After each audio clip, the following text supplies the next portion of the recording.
Hi, I'm Daniel Lucas, and welcome to Book 101 Review. Book 101 is all about the books that I read for the last 40 years. And today I have my special guest. He is the author of the book or the bestseller, the Amazon bestseller book, no other than Mr. Devin Sizemore. Thank you so much for having me. Welcome to Book 101, Mr. Devin, and can you please introduce more about yourself? Yeah, so Devin Sizemore, I always start with I'm a serial entrepreneur. I love all things business, so I've owned everything from a marketing agency to a cat cafe. And, this book is the culmination of a decade of experience. And so, yeah, I was excited to write it and excited to do everything and anything in the business world. So, Mr. Devin Sizemore, thank you so much for sharing your talents to the world. Thank you for empowering us. So, what does it mean to be a one connection away from success? Yeah, so the premise of the book, and it's interesting. I had a bunch of other subtitles written, and we ended up with this one because I want to challenge people when they pick up the book to think about what's possible with one connection, just one high impact, high value connection to you and your world. Whether you're chasing a new career, looking for an internship, or scaling a multi-million-dollar business, one connection can truly change the path you're on or the path your business is on. So, how can we identify the key connection?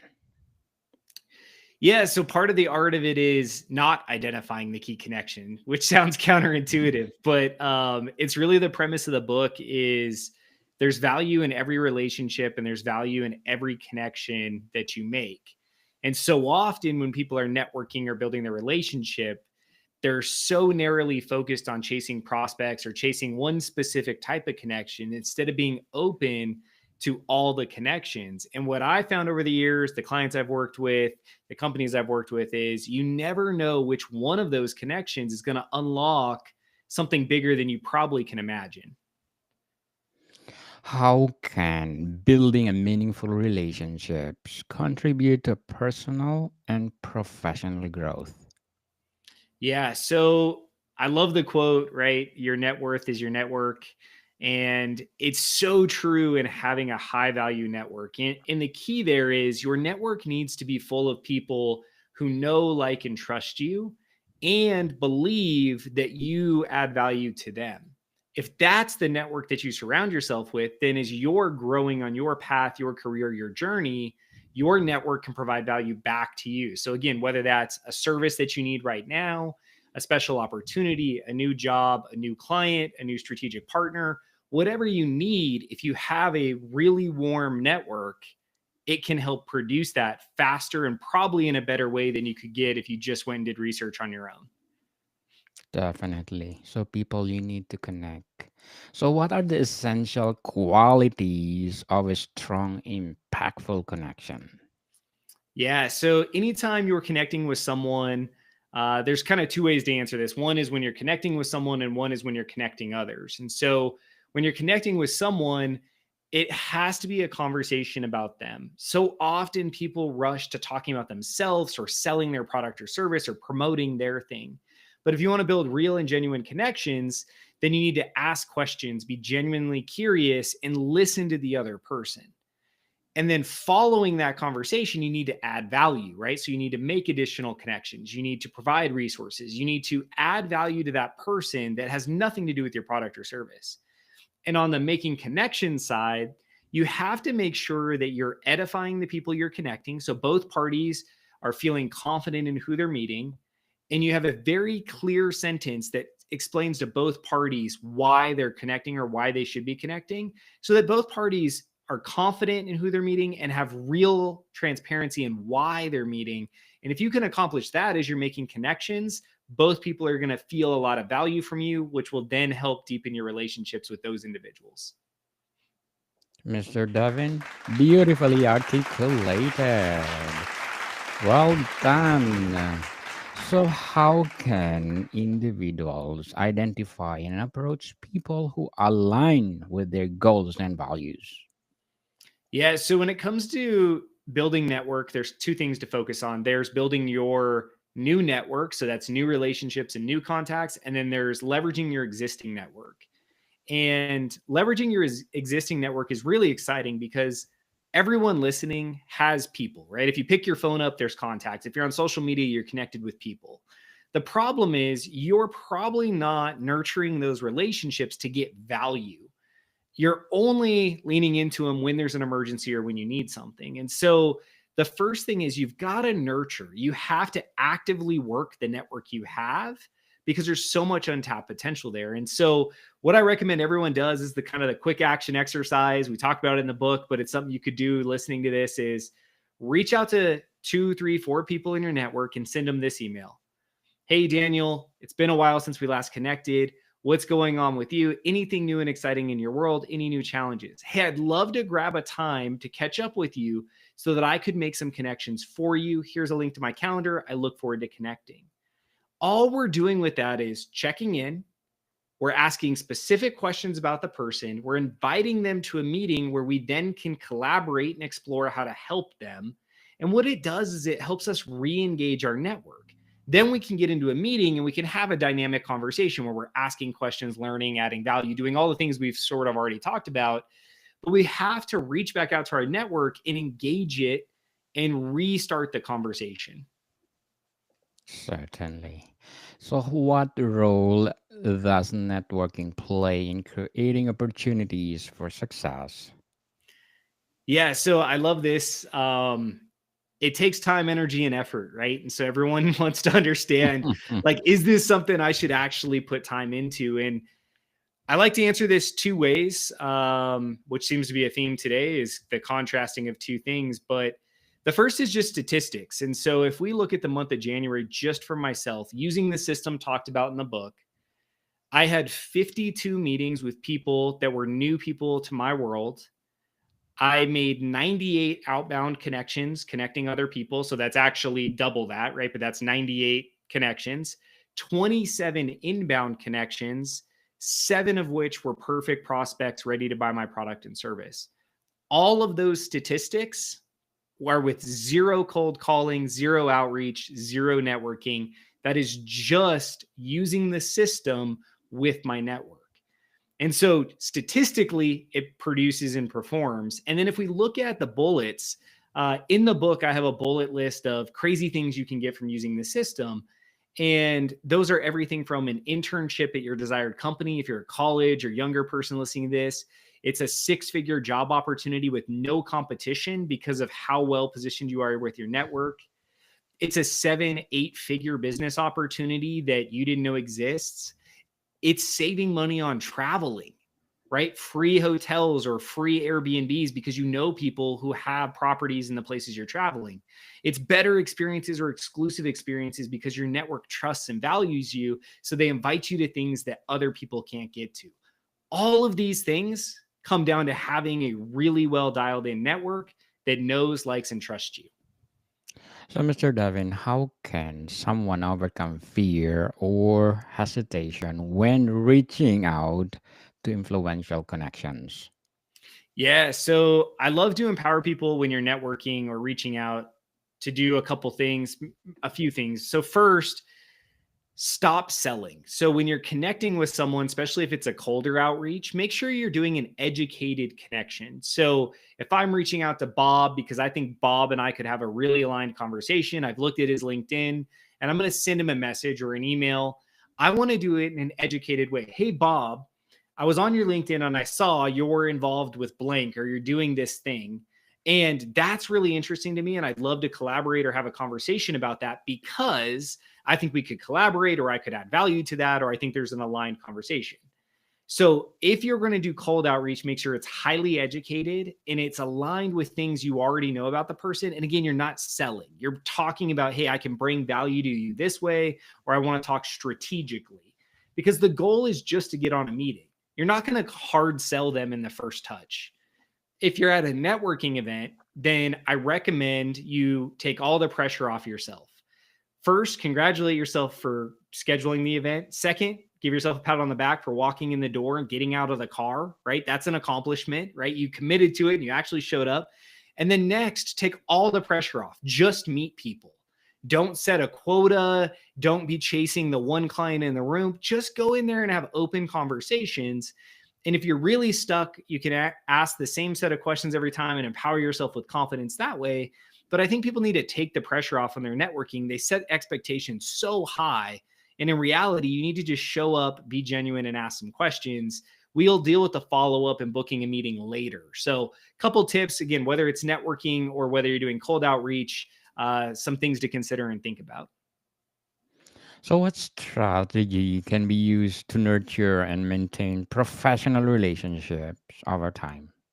Yeah. So the rule I recommend everyone has is any contact that's in your database. So if you're using a CRM or if you're just tracking it on an Excel sheet, every single contact that's warm, so someone who knows, likes, and trusts you, these are not cold contacts, you need to have a task assigned to check in with them at some sort of cadence. So for me, my best recommendation is every 6 weeks.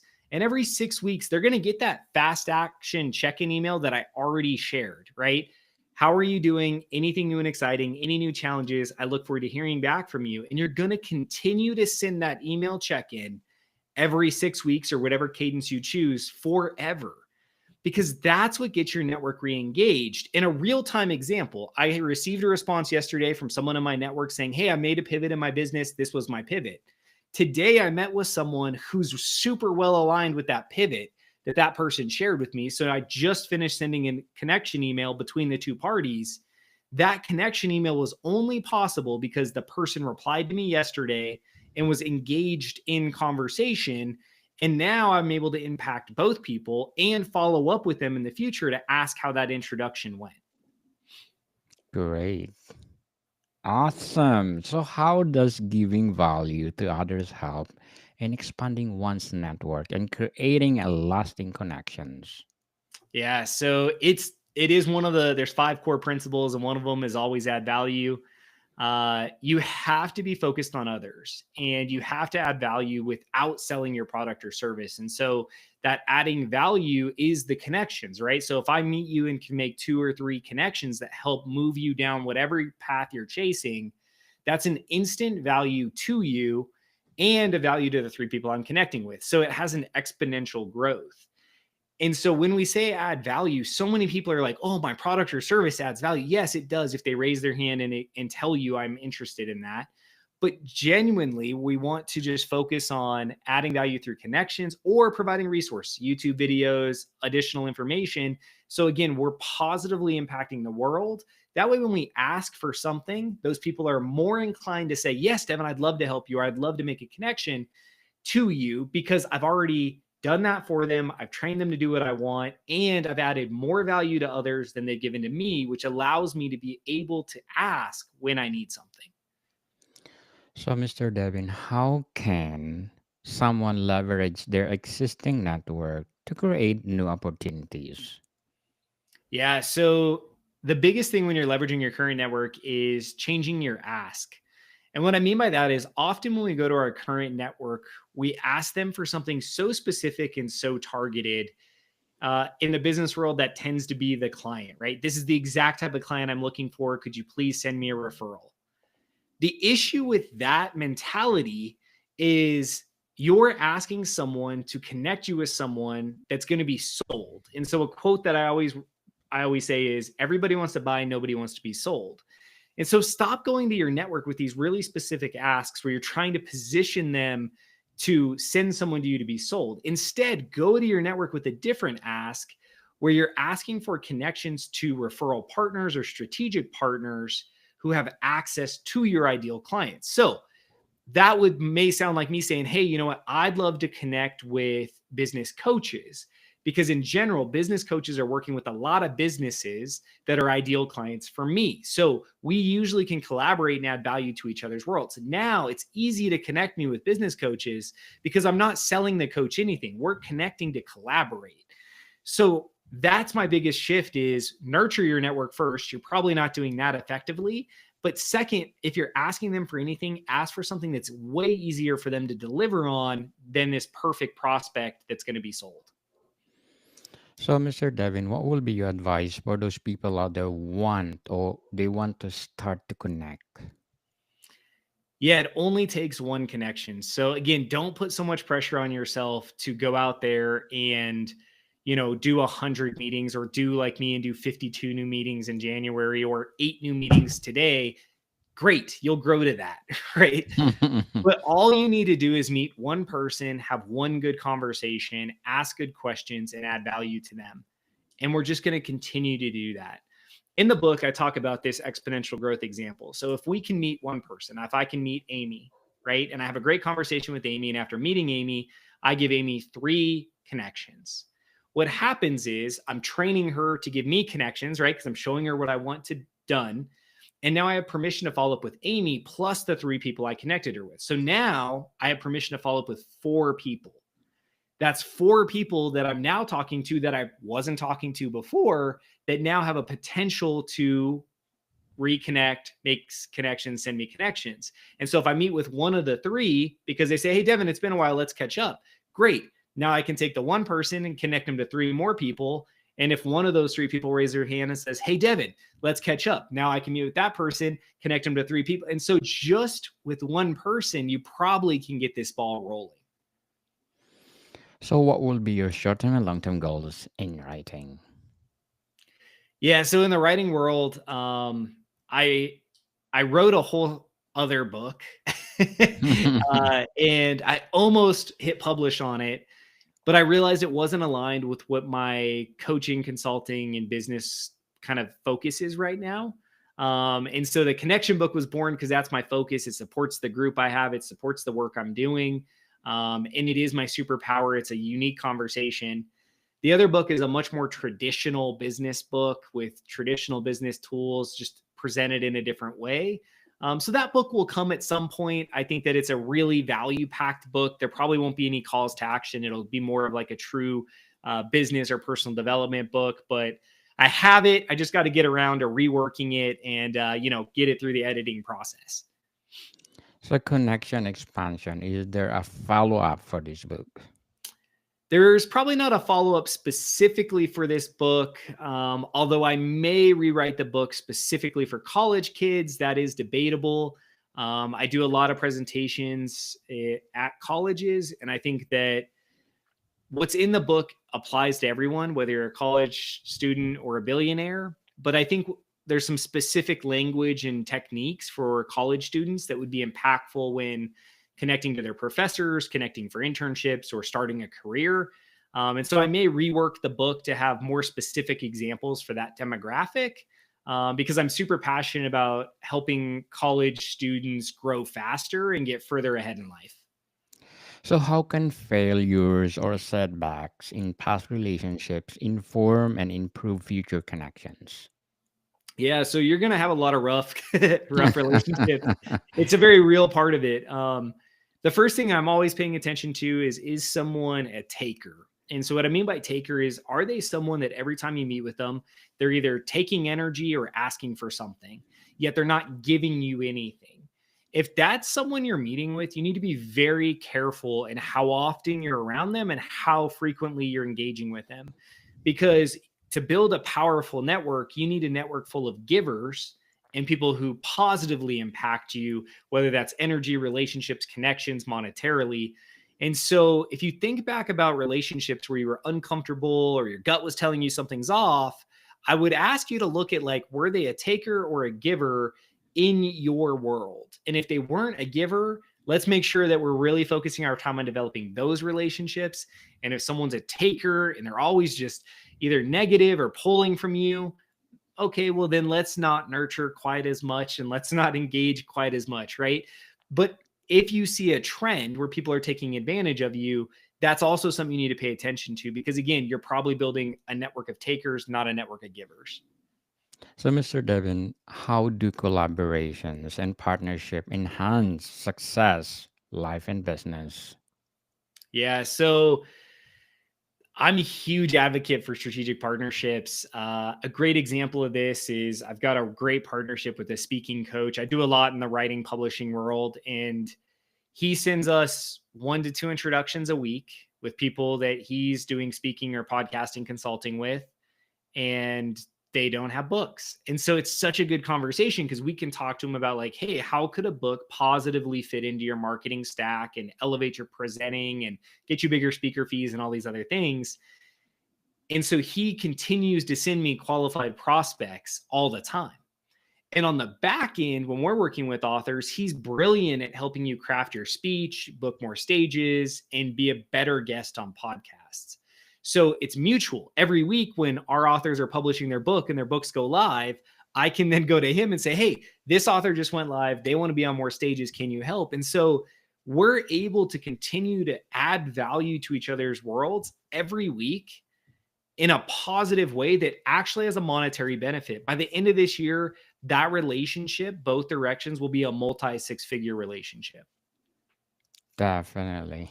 So before we wrap up our discussion, Mr. Devin, I'm inviting you to please do listen to my other podcast, Food 101, and its fifth season. People, fifth season already with my co-host Chef Alessandro, one of the specialty chef in one of the five-star hotel in downtown Toronto. Please do listen to our latest episode. We're reading all our letter senders all over the world. So please do listen, Food 101. So, Mr. Devin, what is the long term impact of fostering authentic connections on personal and professional fulfillment?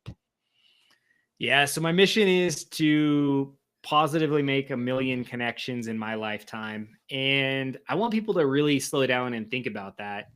What would 1 million connections do, right? How many jobs is that? How many businesses growing is that? How many new investments is that? How many new careers is that? How many new relationships, right? New friendships, new spouses, new everything. And if you think about the downstream effect of that, we're talking about new jobs. We're talking about positively impacting economies and cities and towns and houses and generations. It truly can be something that is the butterfly effect, right? One connection can continue to expand.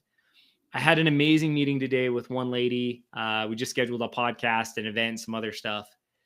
She was 13 connections deep from the first person I talked to. 13 connections.